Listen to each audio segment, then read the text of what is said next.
Avoid feeding your clients stories. This is Lucy Hendricks, and today I'm going to talk to you about a scenario that plays out with a lot of coaches. Your clients on the training floor, they're doing an exercise, and all of a sudden they have pain. Let's say their back hurts, and you come around and you give them one cue. You have them tuck their hips or find their heels or reach a little more, and all of a sudden they don't have pain and their mind is blown. They ask you how you did that, or they ask you why that happened. Why did that cue take away their pain? And how I deal with those situations now is very different than how I used to deal with these scenarios, because it's been happening to me almost ever since I've gotten in the industry. Things start to feel better. And back in the day, I used to put a lot of emphasis on position, also known as posture, bones, and muscles. When something good happened, like someone's pain going away after one cue, after changing the position, after finding certain muscles, I felt that biomechanics was the only reason behind that. Because of the position of your pelvis, that's why your back now feels better. And I was totally okay with feeding these simple stories because that was the knowledge that I had at the time. But the problem is, pain is extremely complex. And giving this biomechanic answer doesn't respect the complexities behind pain. Pain is influenced by many factors. So when it goes away, many factors go into the reason why that pain went away. And this simple story might seem simple to you. Oh, you're just telling them it's because of their stack rib cage, or leveraging more hamstrings, or because they finally found internal obliques. But the simple story actually turns into beliefs. And these beliefs can be really strong, and they can really get in the way of having someone enjoy their life. It can impact someone's quality of their life. If they think because of the position of their pelvis, that's why the pain went away, in their mind, they're connecting the pain that they had to the position of their pelvis. And now they store that in their brain, and now that's that connection. And if they're hiking with their family and all of a sudden 2 miles in, they start to feel that same pain that they already connected to the position of their pelvis, they're going to remember that.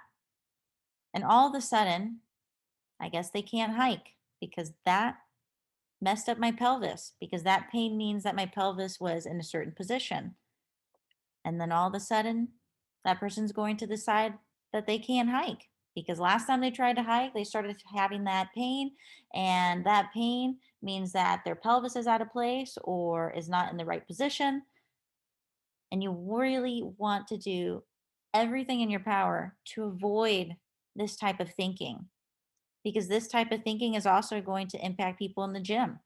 You don't want people to think that certain exercises are going to mess up the position of their pelvis, therefore give them pain.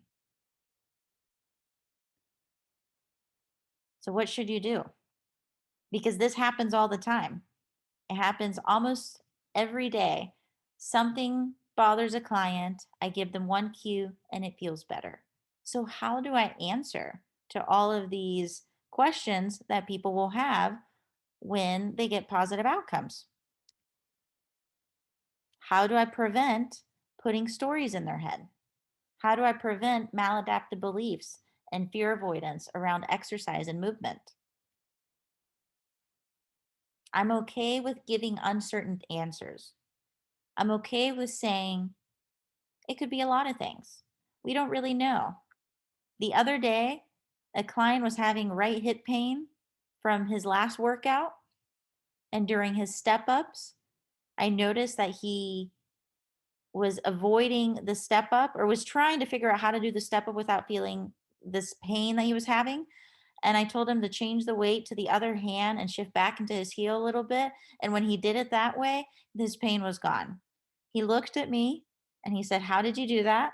And I said, "A little bit of experience, or a lot of experience, some intuition, a little bit of knowledge, and a lot of guessing, versus because of the position of your pelvis, because of these muscles not being leveraged." When I talk about pain, I like to compare it to walking and fat loss. Let's say someone walked every single day for a month and they lost 15 pounds. We can't say that the act of walking is the reason why they lost the 15 pounds. Because when it comes to weight loss and fat loss, a lot of factors play into it, just like pain. So when someone loses weight, we have to take in consideration all these other factors. It might be that the reason why they lost some weight, or a contributing factor to that, is that they were spending time outside and they were getting sunlight every day. So it boosts their testosterone, it boosts their serotonin, and then that boosts their melatonin. So they were sleeping better. And because they were sleeping better, they also made better food choices because they weren't sleep deprived. They also were more mindful because when they walked outside, they pay attention to the trees. So their ability to be mindful and their ability to make better choices with food also contributed to them losing 15 pounds. So a lot of things can go into someone losing those 15 pounds, and we can't say it was the act of walking, because it could have been done with maybe biking as well.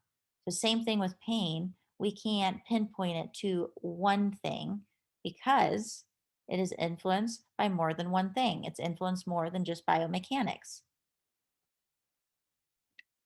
And if you want to learn more about this, I have two blogs you should check out. The first one is Beyond the Client's Structural Diagnosis, and the second one is called No Client Left Behind. In these two blog posts, I talk a lot about communicating with people who experience pain. This is very important if you're working with the general population, because a big portion of the general population experiences chronic pain, and these situations will happen constantly. So check these two blogs out at coachlucyhendricks.com and let me know if you have any questions.